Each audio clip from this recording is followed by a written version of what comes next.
जय हिंद दोस्तों, स्वागत है आप सभी का अपने चैनल मार्केट एकेडमी में। दोस्तों, आज के इस वीडियो में हम एक और अपकमिंग एसएमई आईपीओ जो कि 17th ऑफ फेब को ओपन होने जा रहा है, उसका डिटेल एनालिसिस करेंगे। दोस्तों, कंपनी का नाम है मैकफोर्स लिमिटेड। दोस्तों, इस कंपनी की ग्रे मार्केट में काफी अच्छी डिमांड दिख रही है।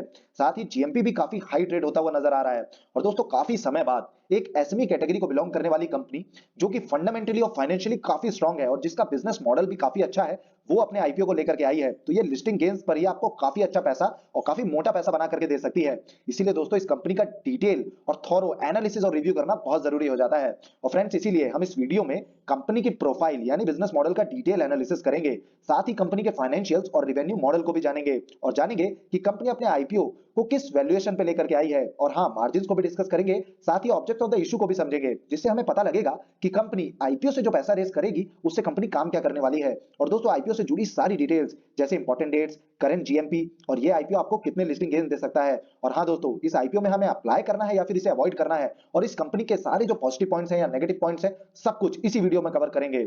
और फ्रेंड्स, सेरा एनर्जी प्राइवेट लिमिटेड जो कि एक एसएमई कैटेगरी को ही बिलोंग करने वाला आईपीओ है, उसका आज अलॉटमेंट स्टेटस आउट होने वाला है। तो ये भी जानेंगे कि आप किस वेबसाइट पे विजिट कर अपने अलॉटमेंट स्टेटस को चेक कर सकते हैं। तो दोस्तों, ये वीडियो काफी ज्यादा पावरफुल होने वाला है, तो प्लीज इसे सब्सक्राइब करना ना भूलें। साथ ही दोस्तों, बेल आइकन को क्लिक करें ताकि आपको हमारे वीडियोस के इंपॉर्टेंट नोटिफिकेशन टाइम से मिलते रहें।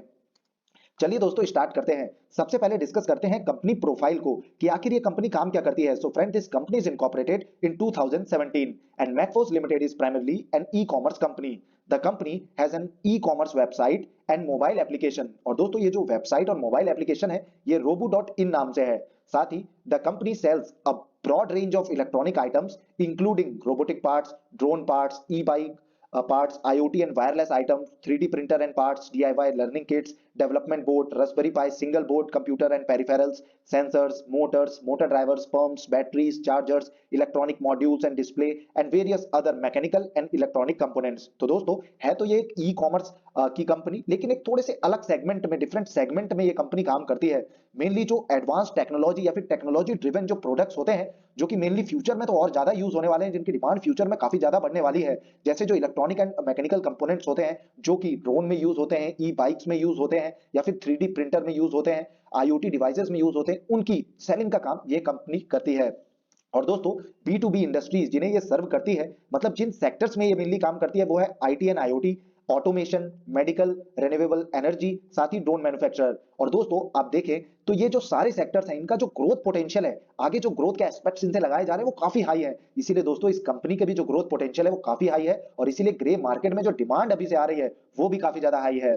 और दोस्तों, कैटेगरीज की अगर बात करें कि किन कैटेगरीज के प्रोडक्ट की सेलिंग का काम ये अपने ई कॉमर्स वेबसाइट या फिर ऐप के थ्रू करते हैं, तो इसमें है development boards, batteries, chargers and accessories, drone parts, sensors, motors, drivers, pumps and actuators, IoT and wireless, साथ ही electronic components, electronic modules and display, 3D printer and parts, mechanical components and workbench tools, e bike parts, DIY learning and robot kits. अब दोस्तों, आप देख सकते हैं कि चाहे वो ई बाइक पार्ट्स हो, मैकेनिकल एंड कंपोनेंट्स जो यूज होते हैं, इलेक्ट्रॉनिक कंपोनेंट्स, उनका जो डिमांड है ये फ्यूचर में चल करके बढ़ने ही वाला है, क्योंकि कंपनी है, जो भी कंपनीज हो, चाहे लोग हों, वो डिजिटली ट्रांसफॉर्म कर रहे हैं खुद को, कंपनीज को डिजिटली ट्रांसफॉर्म किया जा रहा है। तो सारे ये जो डेवलपमेंट बोर्ड्स वगैरह है, इनकी डिमांड तो आगे चल करके बढ़ने ही वाली है। साथ ही जो ड्रोन रिलेटेड एसेसरीज है, या फिर आप कहें कि मोटर्स, ड्राइवर्स, पंप्स, या फिर आईओटी एंड वायरलेस जो प्रोडक्ट्स हैं, इनकी भी डिमांड आगे चल करके बढ़ने वाली है। ये भी बहुत ज्यादा नॉर्मली यूज में आने वाले हैं। तो दोस्तों, ये इस कंपनी के जो फ्यूचर ग्रोथ पोटेंशियल है, वो काफी हाई निकल करके आ रहा है। साथ ही दोस्तों, बाकी चीजों को भी डिस्कस कर लेते हैं। तो as on September 30, 2022, Macfos limited is connected with over plus 140 overseas and domestic vendors for sourcing electronic items and parts, and the company also have a portfolio of 3 own brands which are manufactured and procured from third parties. तो दोस्तों, जो भी e commerce related companies होती हैं, उनके लिए एक अहम रोल निभाते हैं उनके वेंडर्स, और कंपनी के पास 140 plus overseas and domestic vendors हैं, जो कि कंपनी के लिए काफी पॉजिटिव पॉइंट है। And the company has a fulfilment centre in Pune, Maharashtra, comprising of 7,900 square feet of area and third party logistics services। तो दोस्तों, कंपनी पुणे महाराष्ट्र बेस्ड ये कंपनी है, and the company have served over 2 lakh orders placed bye over 83,000 customers on website, mobile applications and directly. तो दोस्तों, company ने अब तक 2 lakh orders जो कि इन पे प्लेस हुए हैं, उन्हें सर्व किया है। साथ ही 83,000 कस्टमर्स को कैटर किया है, जो कि कंपनी के लिए एक और पॉजिटिव पॉइंट है। And some of the esteemed customer which have been served by the company, और इसमें दोस्तों काफी बड़े और रेपुटेड जो क्लाइंट्स हैं, उनके नाम है, जैसे ओएनजीसी, एम&एम, Hindustan aeronautics limited, Tata power solar system, central electronic engineering research institute, Pilani, Wipro enterprise, Bharat forge, Tata communication, Schneider electric India private limited. तो दोस्तों ये बड़े और रेपुटेड क्लाइंट्स भी कंपनी के साथ कंपनी के प्रोडक्ट्स का इस्तेमाल कर रहे हैं, कंपनी के प्रोडक्ट्स इस वेबसाइट या फिर इस कंपनी के थ्रू लेते हैं। तो दोस्तों ये जो कंपनीज होती हैं, जो रेपुटेड कंपनीज हैं, जैसे ओएनजीसी हो गई या एमएनएम, हिंदुस्तान एरोनॉटिक्स, इनके साथ जो डीलिंग भी होती है वो लॉन्ग टर्म में होती है। तो ये भी काफी एक पॉजिटिव पॉइंट है। अब दोस्तों अदर फीचर ब्रांड की अगर हम बात करें तो इसमें भी इंटेल और निविडिया जैसी बड़ी कंपनीज के नाम है, तो ये भी कंपनी के लिए काफी पॉजिटिव पॉइंट हो जाता है। और कंपनी का जो ओवरऑल बिजनेस मॉडल निकल करके आ रहा है ये काफी डिफरेंट है, काफी अलग है ई कॉमर्स सेक्टर में ही, और काफी अच्छा निकल करके आ रहा है। साथ ही दोस्तों एक बहुत ही जरूरी चीज होती है जो हमें हमेशा ही चेक करनी चाहिए जब भी हम किसी कंपनी में इन्वेस्ट करते हैं या फिर सिर्फ आईपीओ में एप्लीकेशन इसीलिए लगा रहे हो ताकि उसमें हम लिस्टिंग गेन्स उठाएं, वो है दोस्तों कंपनी के फाइनेंशियल्स को चेक करना कि कंपनी फाइनेंशियली स्ट्रांग है या फिर वीक है। तो दोस्तों चलिए कंपनी के फाइनेंशियल्स को भी चेक कर लेते हैं। तो अगर टोटल एसेट्स की हम बात करें तो साल 2020 में कंपनी के पास टोटल एसेट्स थे 624 लाख के, जो कि बढ़ करके साल 2022 मार्च क्वार्टर तक 2047 लाख के हुए। साल 2022 सितंबर क्वार्टर तक एसेट्स 2598 लाख के हुए। तो कंपनी ने कंसेक्यूटिवली अपने टोटल एसेट्स को बढ़ाया है। वहीं अगर टोटल रेवेन्यू की हम बात करें तो 1622 लाख से बढ़ करके मल्टीफोल्ड हो करके 5587 लाख के कंपनी ने रेवेन्यू दर्ज किए थे साल 2022 मार्च क्वार्टर तक। और साल 2022 सितंबर क्वार्टर में ही ये रेवेन्यू कंपनी ने जो दर्ज किया है वो है 3605 लाख का। वहीं एक और बहुत ही महत्वपूर्ण फिगर होता है चेक करना जो हमें होता है वो है प्रॉफिट आफ्टर टैक्स को चेक करना। तो चलिए दोस्तों इसे भी चेक कर लेते हैं। तो कंपनी के पास मार्च साल 2020 में टोटल प्रॉफिट था 32 लाख का, जो कि बढ़ करके साल 2022 मार्च क्वार्टर तक 601 लाख का हुआ, और साल 2022 ही सितंबर क्वार्टर में 295 लाख का हुआ। तो कंपनी अपने प्रॉफिट्स और रेवेन्यू दोनों को ही कंसेक्यूटिवली बढ़ा रही है, साथ ही मल्टीफोल्ड तरीके से उसे बढ़ा रही है। तो दोस्तों ये कंपनी के लिए काफी पॉजिटिव पॉइंट है। वहीं नेटवर्थ भी कंपनी ने बढ़ाया है 52 लाख से बढ़ करके 1207 लाख का नेटवर्थ हो गया। वहीं रिजर्व्स एंड सरप्लस 51 लाख से बढ़ करके 1206 लाख का हो गया है। वहीं दोस्तों टोटल बोरोइंग्स की अगर हम बात करें या फिर डेट की बात करें तो 433 लाख से ये भी थोड़ा सा बढ़ा है, 938 ऑलमोस्ट डबल हुआ है।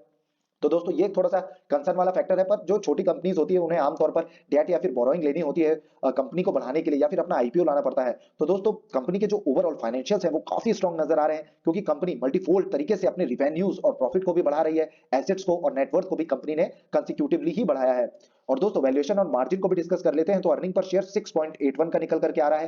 पी रेशियो जिससे हमें वैल्यूएशन की जानकारी मिलती है तो दोस्तों 14.09 से 14.98 के बीच का जो पी है उस पे कंपनी अपने आईपीओ को लेकर के आई है। तो कहा जा सकता है कि एक रीजनेबल वैल्यूएशन पे कंपनी आईपीओ को लेकर के आई है और काफी अच्छे लिस्टिंग गेन्स के लिए भी स्लॉट कंपनी ने छोड़ा हुआ है। वहीं दोस्तों रिटर्न ऑन नेटवर्थ की बात करें तो ये भी मैसिव है, 65.93 का है, नेव 10.32 का है, आरओसी भी कंपनी काफी अच्छा ऑफर करती है, 39.68 का है, एबिटा 15.73 का है, और डेट टू इक्विटी थोड़ा सा हाई है पर छोटी कंपनी है चलता है, डेट टू इक्विटी 0.66 का है। और दोस्तों ऑब्जेक्ट ऑफ द इशू की बात कर लेते हैं। तो ऐसा नहीं है कि कंपनी के ये जो आईपीओ है इसमें सब कुछ ही पॉजिटिव है। एक थोड़ा सा नेगेटिव जो फैक्टर है वो ये है कि इसमें फ्रेश इशू कुछ भी नहीं है, सब कुछ ऑफर फॉर सेल है। मतलब जो सेलिंग शेयर होल्डर्स हैं उनके खाते में ये जो सारा पैसा है जो आईपीओ से रेज होगा ये सेलिंग शेयर होल्डर्स के खाते में जाने वाला है। अब दोस्तों आईपीओ से रिलेटेड जो डिटेल्स हैं उनको भी डिस्कस कर लेते हैं। तो 17 ऑफ फेब को ये आईपीओ ओपन होगा और इसकी जो क्लोजिंग है वो 21 ऑफ फेब को रहने वाली है। 10 रुपए पर शेयर की फेस वैल्यू डिसाइड की गई है। और दोस्तों इसका जो प्राइस है इसमें प्राइस बैंड है 96 टू 102 पर शेयर का, और लॉट साइज इसमें है दोस्तों 1200 शेयर्स का। अब दोस्तों क्योंकि ये भी एक एसएमई कैटेगरी को बिलोंग करने वाला आईपीओ है तो एसएमई आईपीओ जो होते हैं उसमें जो ट्रेडिंग होती है वो लॉट में होती है। इसमें ऐसा नहीं कि आप 100 या फिर 200 या फिर एक या दो फिर शेयर को सेल या फिर बाय कर सकते हैं। इसमें आपको पूरे लॉट मतलब एक लॉट 1200 शेयर्स का जो है उसमें पूरे 1200 शेयर्स को ही बाय या फिर सेल करना होता है। और दोस्तों अगर आप एसएमई आईपीओ को डिटेल में समझना चाहते हैं तो आप आई बटन पे क्लिक कर इस वीडियो को जरूर देखें, उसके बाद आपको एसएमई आईपीओ से रिलेटेड कोई भी डाउट नहीं रहने वाला है। चलिए दोस्तों अब इशू साइज की बात कर लेते हैं। तो 23.74 करोड़ का ये इशू है जो कि पूरा का पूरा ऑफर फॉर सेल है। इसमें फ्रेश इशू जो है वो कुछ भी नहीं है, तो थोड़ा सा एक ये नेगेटिव पॉइंट कंपनी के आईपीओ में है। वहीं अगर इशू टाइप की हम बात करें तो बुक बिल्ड इशू आईपीओ रहने वाला है जिसकी जो लिस्टिंग है वो बीएसई एसएमई में होने जा रही है। अब दोस्तों एक और पॉजिटिव पॉइंट की बात करें तो इसमें क्यूआईबीज का कोटा है, और क्यूआईबीज का कोटा जिस भी एसएमई आईपीओ में अब तक रहा है आमतौर पर देखने को मिला है कि वो काफी अच्छा परफॉर्म करते हैं और काफी अच्छा पैसा लिस्टिंग डे के दिन ही बनाते हुए नजर आते हैं। अब दोस्तों क्यूआईबीज का कोटा इसमें जो है जो रिजर्वेशन रखा गया है वो 50% का है। वही जो एनआईआई या फिर एचएनआई जो हाई नेटवर्थ इंडिविजुअल्स होते हैं उनके लिए 15% का जो कोटा है वो रिजर्व किया गया है। वहीं रिटेल कैटेगरी में भी 35% का जो कोटा है वो रिजर्व किया गया है।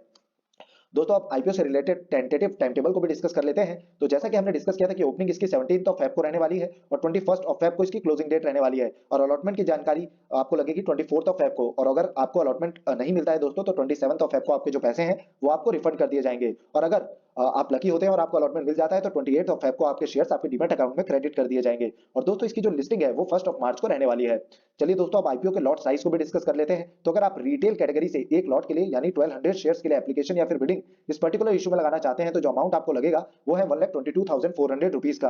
वहीं दोस्तों अगर आप एचएनआई कैटेगरी से मिनिमम 2 लॉट यानी 2,400 शेयर्स के लिए इस इशू में बिडिंग या फिर एप्लीकेशन लगाना चाहते हैं तो जो अमाउंट आपको लगेगा वो है 2,44,800 रुपीज का। अब दोस्तों ये भी काफी ज्यादा बार डाउट आता है कि अलॉटमेंट का प्रोसीजर क्या होता है किसी भी एसएमई आईपीओ में या फिर मेन लाइन आईपीओ में। तो category wise retail category HNI category के हिसाब से कैटेगरी वाइज जो अलॉटमेंट का पूरा प्रोसीजर है उसे समझने के लिए आप आई बटन पे क्लिक कर इस वीडियो को जरूर देखें। उससे आपके अलॉटमेंट की जो प्रोबेबिलिटी है वो भी बढ़ जाएगी। साथ ही दोस्तों आईपीओ के प्रमोटर होल्डिंग की अगर हम बात करें तो प्री इशू में ये जो होल्डिंग है वो 100% की थी जो कि पोस्ट इशू में घट करके 73.65% की रहने वाली है। फिर भी दोस्तों ये काफी डिसेंट फिगर है।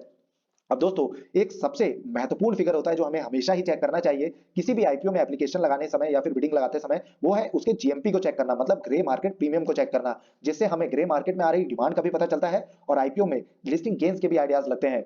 और दोस्तों मैकफोर्स लिमिटेड जो कंपनी है उसका जो आईपीओ है वो अभी ग्रे मार्केट प्रीमियम उसका 62 के अराउंड ट्रेड होता हुआ नजर आ रहा है और इस हिसाब से जो लिस्टिंग गेन्स निकल करके आ रहे हैं वो 60.78% के हैं। और दोस्तों कल जो ये फिगर था ये 41 के अराउंड था। तो दोस्तों कंटिन्यूअसली इसमें राइज देखने को मिल रहा है, कंटिन्यूअसली ये फिगर बढ़ रहा है, जीएमपी काफी ज्यादा बढ़ता हुआ भी नजर आ रहा है, ग्रे मार्केट में डिमांड भी बढ़ती हुई नजर आ रही है। वहीं सब्जेक्ट टू सौदा रेट भी 56,000 तक चला गया है। और दोस्तों अभी तो आईपीओ ओपन होने में भी काफी ज्यादा दिन बाकी है। इसका जो आईपीओ है वो 17 ऑफ फेब को ओपन होगा और इसकी जो क्लोजिंग है वो 21 ऑफ फेब को रहने वाली है। और दोस्तों हम हमेशा ही लास्ट दिन तक इंतजार करते हैं क्योंकि आप लास्ट डे अपनी जो एप्लीकेशन है उसे सबमिट करें या फिर पहले दिन ही लगाएं। जो अलॉटमेंट का जो मतलब अब दोस्तों अलॉटमेंट के जो चांसेस हैं वो तो ऐसा नहीं है कि फर्स्ट डे आप लगाएं या फिर लास्ट डे आप लगाएं तो चांसेस बढ़ या घट जाएंगे, चांसेस उतने ही रहने वाले हैं। तो आप लास्ट डे तक जरूर वेट करें चाहे आईपीओ कितना भी अच्छा हो। और जब सब्सक्रिप्शन के लिए आईपीओ ओपन हो जाए तो देखें कि सब्सक्रिप्शन किस तरीके का निकल करके आ रहा है, डिमांड किस तरीके की निकल करके आ रही है। और दोस्तों ये जो आईपीओ है इसमें क्यूआईबी का भी कोटा है तो हम एंकर इन्वेस्टर्स की बुकलिस्ट भी चेक करेंगे, जीएमपी को भी लास्ट तक ट्रैक पे रखेंगे, साथ ही दोस्तों सब्सक्रिप्शन स्टेटस को भी चेक करेंगे और उसके बाद जो फाइनल डिसीजन है वो 21 ऑफ फेब को लेंगे। और दोस्तों हम इसे पोस्ट के थ्रू आपको अपडेट भी कर देंगे कि हम इस पर्टिकुलर आईपीओ में पैसा लगा रहे हैं या फिर नहीं लगा रहे, एप्लीकेशन लगा रहे हैं या फिर नहीं लगा रहे। और दोस्तों ये आईपीओ वैसे तो काफी अच्छा नजर आ रहा है और ये काफी अच्छा परफॉर्म भी कर सकता है तो प्लीज इसे ट्रैक पर जरूर रखें। और हाँ दोस्तों चलिए अब बाकी जो एसएमई आईपीओज हैं उनको भी डिस्कस कर लेते हैं कि ग्रे मार्केट में उनका जो जीएमपीओ कैसा ट्रेड हो रहा है। Agarwal float glass India limited की अगर हम बात करें तो ये डिस्काउंट में ट्रेड होता हुआ नजर आ रहा है और कल इसकी क्लोजिंग डेट रहने वाली है। तो दोस्तों इस पे जो हमारी सलाह है वो तो यही है कि इसे अवॉइड करें। साथ ही अगर lead reclaim and rubber product limited की बात करें तो इसके जीएमपी में अब उछाल देखने को मिला है क्योंकि सब्सक्रिप्शन काफी अच्छा आया था कल फाइनल डे की क्लोजिंग पर और जीएमपी अभी 8 के अराउंड चल रहा है, वहीं लिस्टिंग गेन्स 32% के अभी से शो कर रहा है। अगर इंडोंग टी इंडिया कंपनी की बात करें तो इसका जो जीएमपी है 4 के अराउंड चल रहा है और लिस्टिंग गेन्स 15.38% के ये शो कर रहा है। शेरा एनर्जी लिमिटेड की बात करें तो 12 के अराउंड इसका जीएमपी ट्रेड होता हुआ नजर आ रहा है, वहीं 21.05% के लिस्टिंग गेन शो कर रहा है और इसका जो सब्जेक्ट टू सौदा रेट है ये भी 12,000 के अराउंड ट्रेड होता हुआ नजर आ रहा है। और दोस्तों शेरा एनर्जी प्राइवेट लिमिटेड जो एसएमई कैटेगरी को बिलोंग करने वाला आईपीओ इसका आज अलॉटमेंट स्टेटस भी आउट होने वाला है। तो इसके अलॉटमेंट स्टेटस को चेक करने के लिए आप big share services private limited की जो वेबसाइट है उसको विजिट करें। यहाँ पे आप कंपनी सिलेक्शन में शेरा एनर्जी प्राइवेट लिमिटेड का नाम सिलेक्ट करें, साथ ही सिलेक्शन टाइप में आप अपने पैन कार्ड को सिलेक्ट कर पैन कार्ड का नंबर फिल जब करेंगे तो आप अपने जो अलॉटमेंट है उसे चेक कर सकते हैं। आपको इसमें दिखेगा कि अप्लाइड आपने कितने लॉट के लिए किया था और आपको कितने लॉट अलॉट हुए। दोस्तों हम इस चैनल में सारे ही जो आईपीओस हैं उनका डिटेल और थॉरो एनालिसिस और रिव्यू करते हैं तो आप चैनल को जरूर सब्सक्राइब करें। साथ ही अगर ये वीडियो आपको इन्फॉर्मेटिव लगा हो तो वीडियो को लाइक करना ना भूलें और बेल आइकन को क्लिक करें ताकि आपको जो हमारे वीडियोस के इंपॉर्टेंट नोटिफिकेशन है वो टाइम से मिलते रहें। धन्यवाद दोस्तों, जय हिंद।